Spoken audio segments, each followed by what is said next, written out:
I had one hand on the door when I heard her laugh. "Don't worry," she whispered to her friends. "He's only the gardener." The room erupted in quiet chuckles. The only problem was, the man they were laughing at owned every acre of the land they were desperately trying to steal. I was halfway across the grand entrance hall when I heard her say it. "Don't worry," she murmured with a light laugh. "He's only the gardener. Someone should probably point him towards the service entrance." The people around her chuckled politely, not loudly enough to make a scene, just loudly enough for me to know they all understood the joke. I stopped walking. For a moment, everything around me seemed to slow. Crystal chandeliers sparkled overhead. A string quartet played somewhere beyond the oak doors leading into the ballroom. Waiters drifted between guests carrying trays of champagne. No one noticed the old man standing alone by the entrance. Or perhaps they noticed and simply chose not to care. I glanced down at my suit. It wasn't expensive. I'd bought it nearly 8 years earlier for my daughter's wedding. My late wife, Margaret, had insisted the navy color suited me better than black. "You'll wear it again one day?" She'd smiled. I hadn't imagined that day would feel like this. I quietly turned towards the exit. Perhaps I'd simply leave. My son would understand, or at least I hoped he would. I had almost reached the door when someone caught my arm. "Dad!" It was Daniel. He looked immaculate in his tailored suit, though there were dark circles beneath his eyes. He leaned closer. "Please," I looked at him. "Just trust me tonight." Nothing more, no explanation, only 4 words, "Just trust me tonight." Something in his voice stopped me walking away, so I nodded. "All right. My name is Arthur Bennett. I'm 62 years old. For the last 36 years, I've lived on Ashcombe Farm, just outside Helmsley on the edge of the North York moors. The farmhouse isn't large. The roof leaks whenever winter storms become particularly determined. Half the stone walls need rebuilding every spring. The tractor is older than my youngest child, yet I wouldn't swap the place for every mansion in Yorkshire. My grandfather bought those fields after returning from the Great War. My father expanded them. Then I spent 4 decades keeping them alive. Every hedge, every dry stone wall, every oak tree, every lamb born in the spring. They aren't simply parts of a farm, they're pieces of our family's story. My wife used to say that land remembers the people who care for it. Margaret believed all sorts of things like that. She could walk into a room and somehow know who was pretending to be someone they weren't. "Watch people's eyes," she'd often tell me. "Smiles are easy, eyes are honest." She passed away 4 years ago after a short battle with cancer. Some mornings I still reach across the bed before remembering. Grief never truly disappears. It simply learns to sit quietly beside you. We had 2 children. Emily is 35. She's a primary school teacher in York and has 2 little girls who somehow managed to turn every visit to the farm into complete chaos. Then there's Daniel, 33, an environmental engineer, bright enough to earn scholarships I'd never even heard of, kind enough never to make me feel embarrassed that I couldn't help him with university work. After Margaret died, Daniel started coming home nearly every weekend. Sometimes we'd spend hours repairing fences. Sometimes we'd simply sit outside with mugs of tea watching the sunset across the fields. Neither of us talked much. We didn't need to. Everything changed 18 months before the engagement party. Daniel arrived one Saturday with someone he wanted us to meet. "This is Victoria." She was elegant, perfectly dressed, perfectly spoken. Everything about her seemed carefully rehearsed. She complimented the farmhouse, praised the homemade shepherd's pie, asked thoughtful questions about farming. Anyone else would probably have liked her immediately. I wanted to, I truly did. But every so often I'd catch her studying the house. Not admiring it, assessing it. The old beams, the photographs, the worn furniture, the muddy boots by the back door. Her smile never changed. Her eyes did. They reminded me of estate agents measuring rooms. I hated myself for thinking it. Perhaps I was simply an overprotective father. A few months later, I met her parents, Richard and Caroline Ashcroft. They lived in Surrey but owned a magnificent country estate near Harrogate where they entertained clients during the summer. Richard shook my hand without warmth. "Daniel tells us you're a farmer." "I am?" "Must be. Peaceful?" There was something about the pause before the word peaceful, as though he'd almost chosen something less complimentary. Caroline smiled continuously throughout lunch. She spoke about charity galas, wine auctions, opera festivals, ski holidays. None of it bothered me. People live different lives. Good luck to them.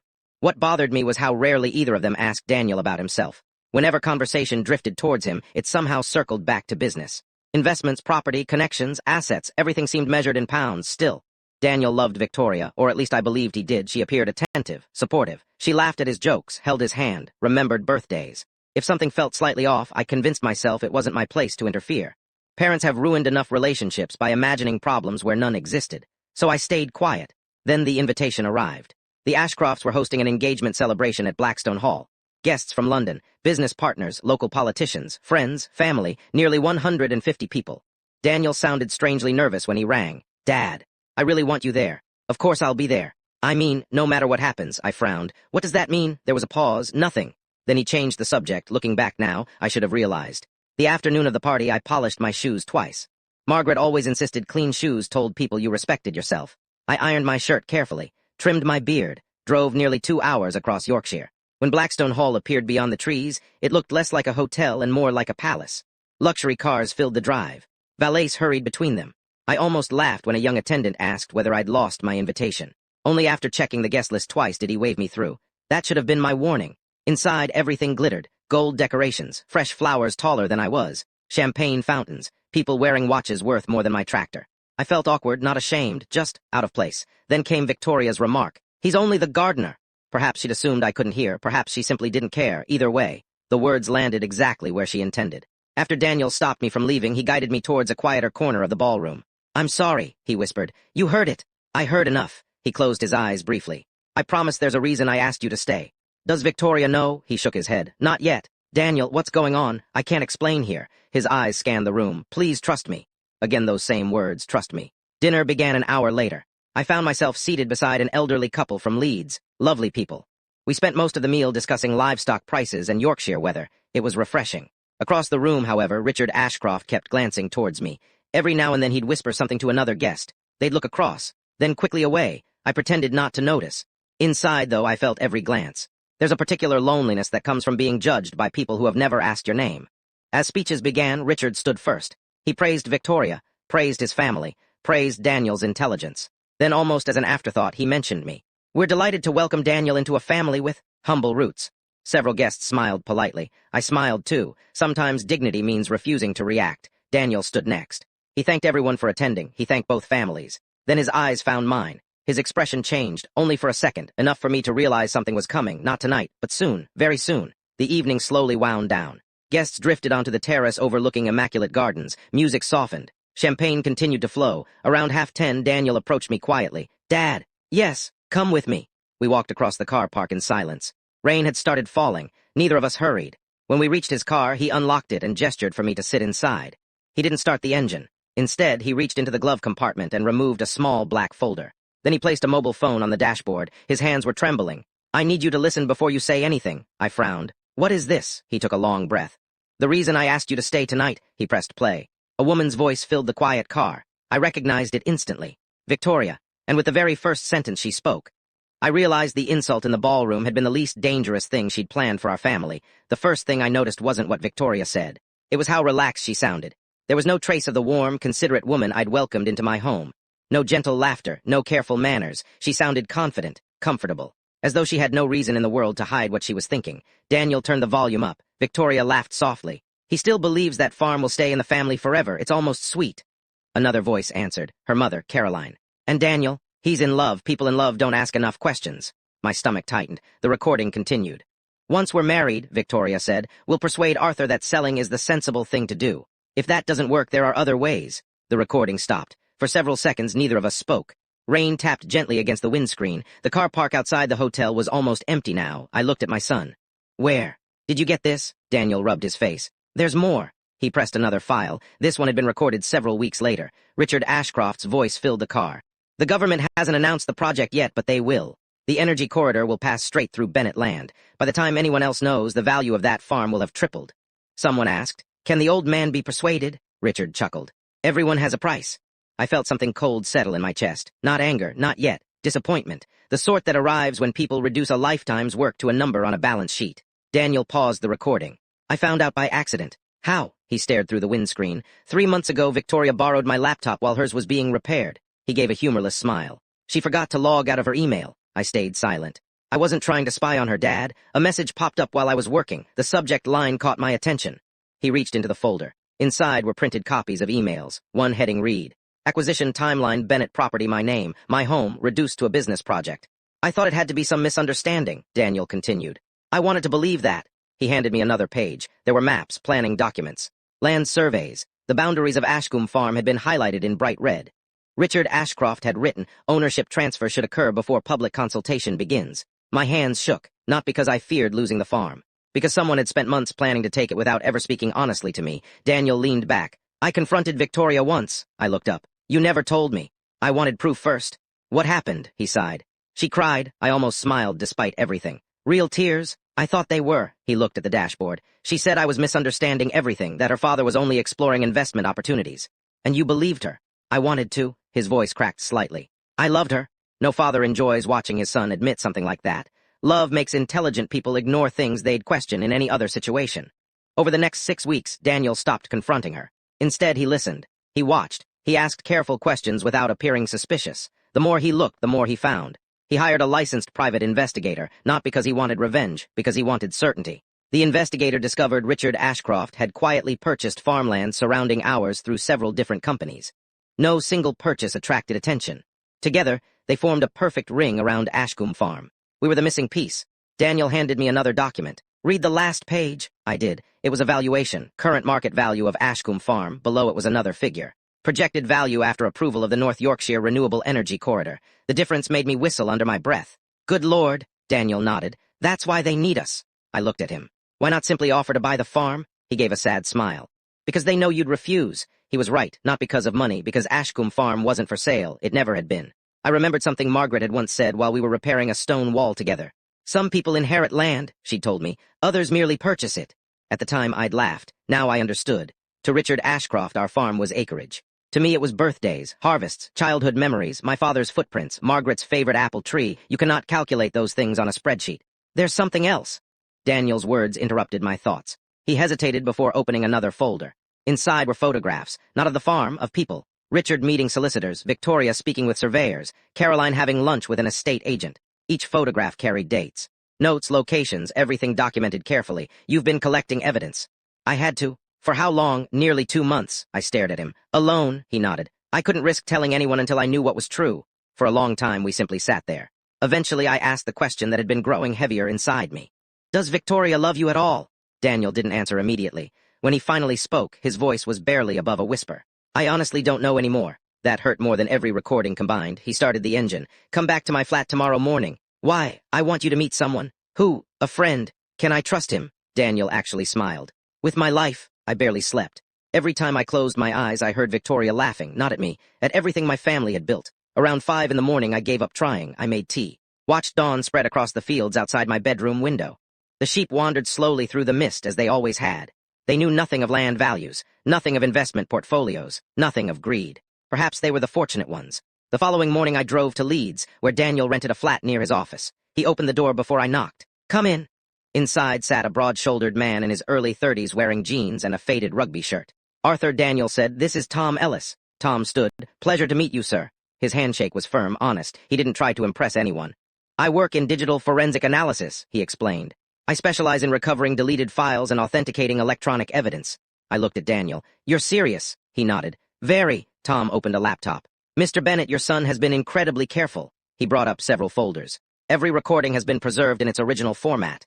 Meaning nobody can accuse him of editing them. He clicked another file. "We've verified dates, locations, and metadata."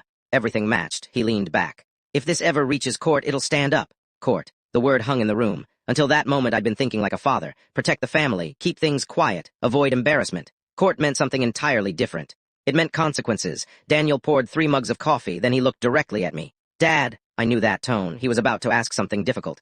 "I don't want to expose them just to humiliate them." I waited. "I want them stopped." "What are you planning?" He looked towards Tom, then back at me. "They're expecting a wedding." A long silence followed. Instead of finishing the sentence, Daniel reached into his jacket pocket and placed a folded seating plan for the wedding reception on the table. Beside it, he laid a memory stick. "I think," he said quietly, "it's time everyone met the real Ashcroft family." Arthur always said there were 2 kinds of storms. The first swept across the fields with wind and rain, leaving broken branches and flooded lanes behind. You could see those coming from miles away. The second arrived wearing a smile. You never saw those until they were already inside your home. The morning after Daniel showed me the evidence, we sat in silence at his kitchen table. Neither of us had slept much. The coffee had long gone cold, but neither of us noticed. Daniel broke the silence. "I'm calling it off today." I looked up. "You're certain?" He nodded once. "I loved who I thought Victoria was. I don't know the woman I've been listening to on those recordings." There was sadness in his voice, but no hesitation. Losing someone you love is painful. Discovering they never truly existed is something else entirely. "Have you spoken to a solicitor?" I asked. "Appointments at 11. And the police?" "Afterwards." I leaned back in my chair. For the first time since hearing those recordings, I felt something close to relief. Not because the problem had been solved. Because my son had chosen honesty over convenience. By lunchtime, we were sitting in the office of Harriet Collins, a solicitor in York who specialized in fraud and property disputes. She listened without interrupting. Every recording, every email, every survey map. When Daniel finished, she folded her hands neatly on the desk. "You've done exactly the right thing by bringing this before taking any public action." Daniel frowned. You believe us? I don't need to believe you, she replied calmly. I need to examine evidence. From what I've seen so far, it's substantial. She explained that attempting to pressure someone into transferring property through deception could amount to several serious civil and criminal offenses if the evidence supported it. But, she added, you mustn't confront them again without legal advice. Daniel glanced at me. I wasn't planning to. At 2 o'clock that afternoon, Daniel rang Victoria. He put the call on speaker. She answered cheerfully. Hi, love. There was a pause before Daniel replied. The wedding isn't happening. Silence, then a laugh. What do you mean? I know everything. Another silence, longer this time. I don't know what you're talking about. You do. His voice remained steady. I've seen the emails. Nothing. I've heard the recordings. When Victoria finally spoke again, her tone had completely changed. Who else knows? Daniel looked at me before answering. My father. She drew a sharp breath. You've made a terrible mistake. No, you don't understand my parents. I understand enough. The line went dead. 3 hours later, Richard Ashcroft called. Then Caroline. Neither left a voicemail. By evening, there had been 16 missed calls. Daniel switched his phone off. I've said everything I need to say. I thought the matter might quieten down. I couldn't have been more wrong. 2 days later, an article appeared on a local news website. It didn't mention names, but anyone who knew us understood exactly who it referred to. Prominent business family targeted by false allegations after wedding canceled.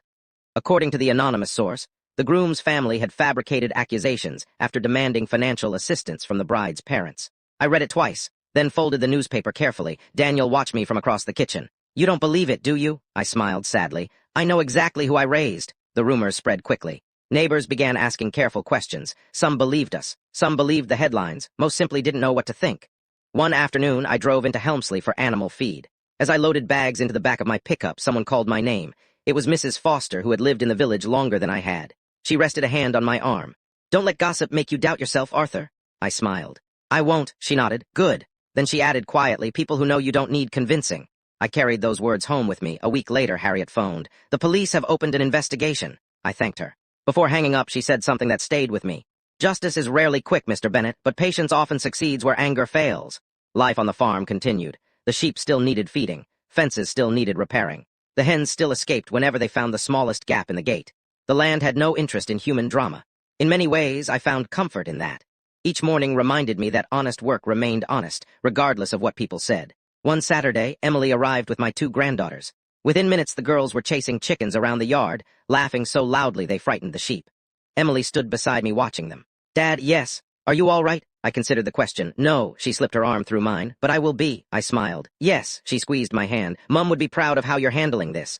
I looked across the fields. I hope so. 3 weeks after the wedding was canceled, Harriet called again. This changes everything. My heart skipped. What is it? A woman contacted our office. Who? Someone who believes your family wasn't the first target. I drove to York that afternoon.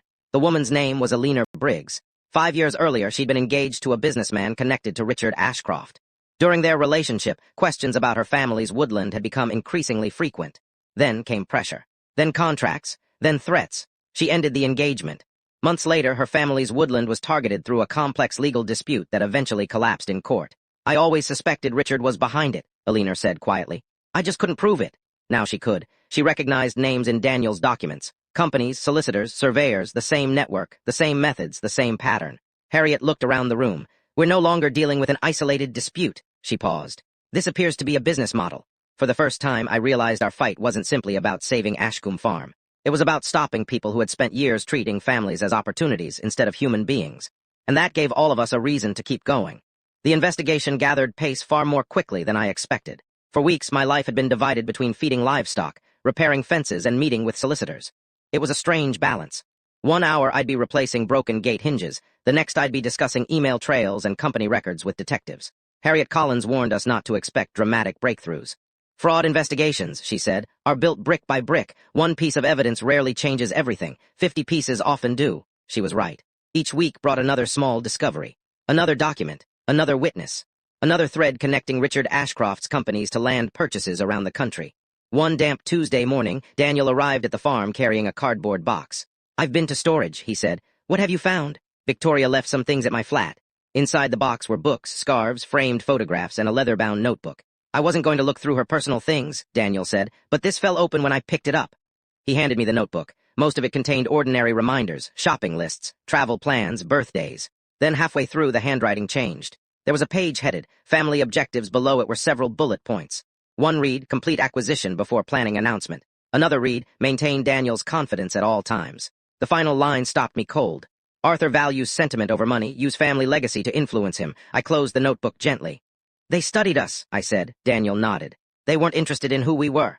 They were interested in how we thought. A fortnight later, the police asked us to attend another meeting.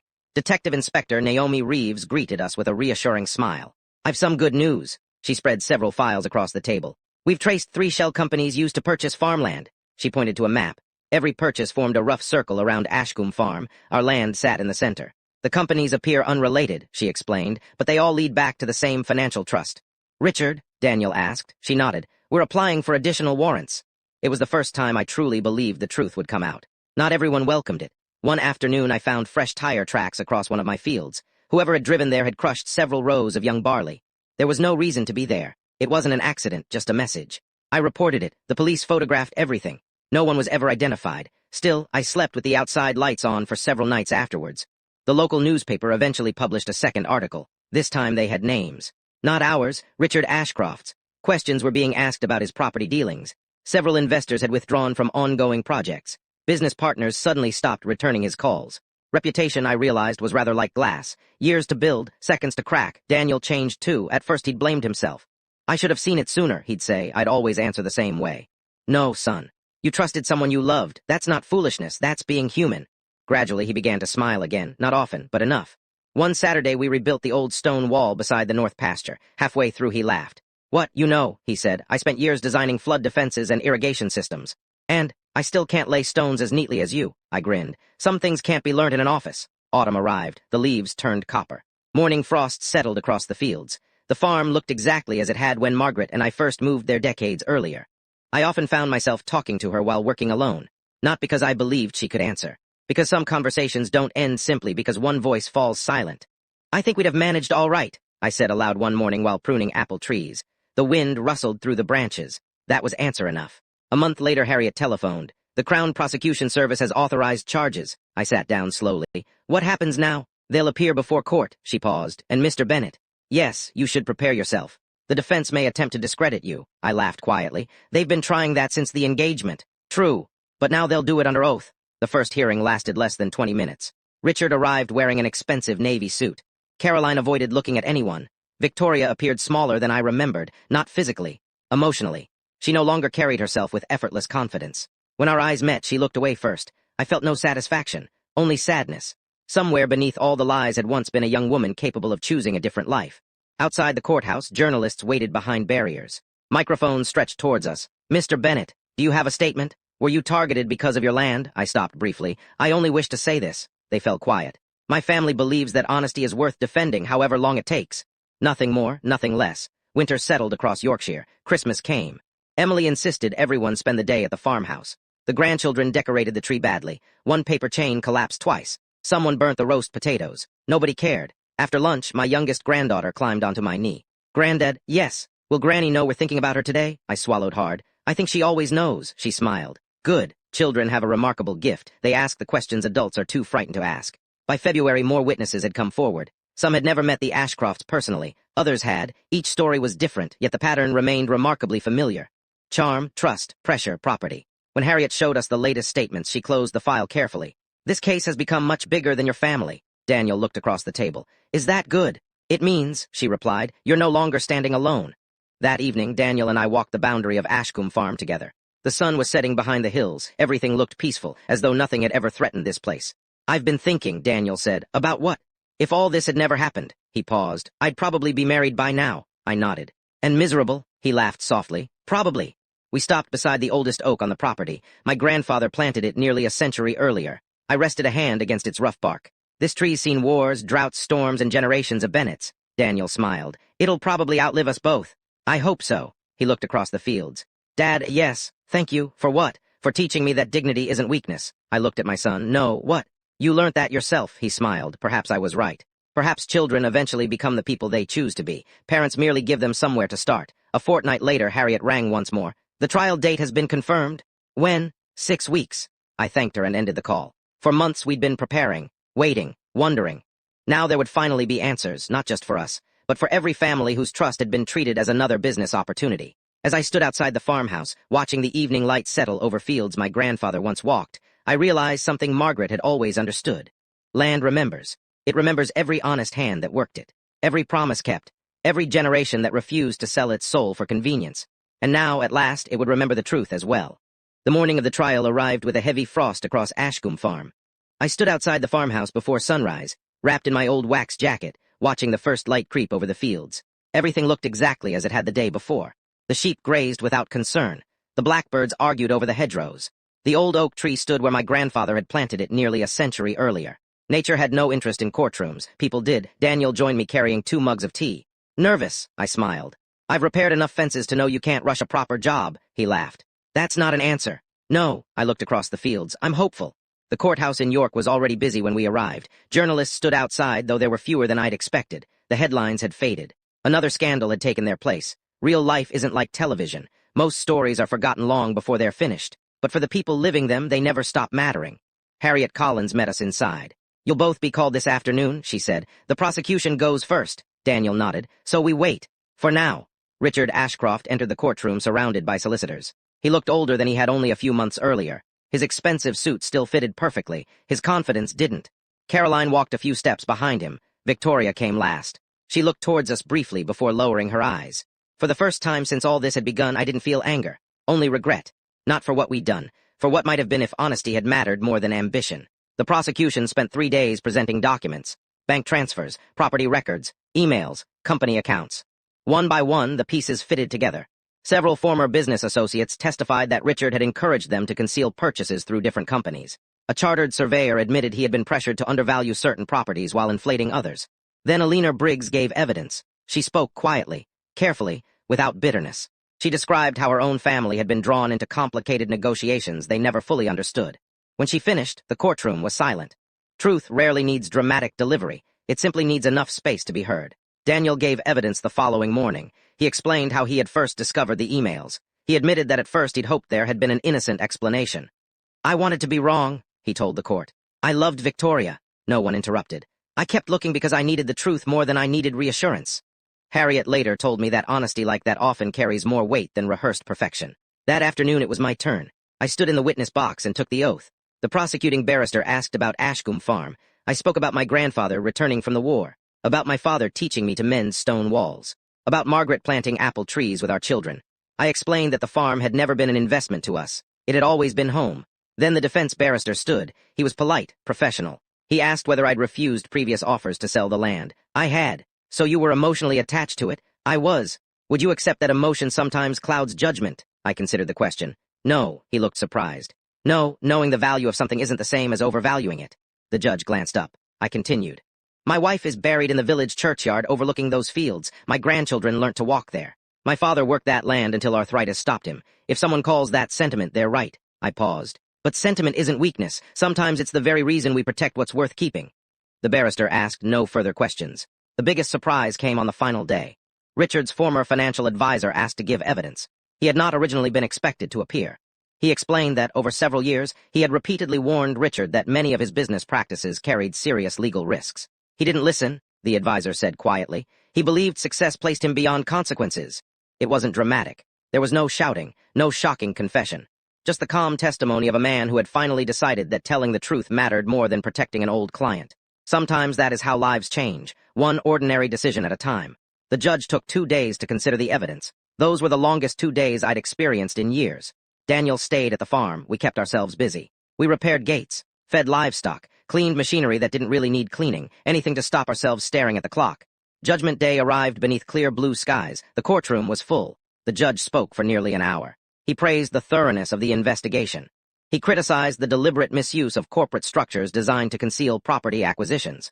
Most importantly, he rejected the suggestion that the Bennett family had acted out of spite. The evidence, he said, demonstrates a sustained attempt to manipulate trust for financial gain. Richard Ashcroft was found liable for fraudulent misrepresentation and conspiracy relating to the property scheme. Several associated companies were ordered into further investigation.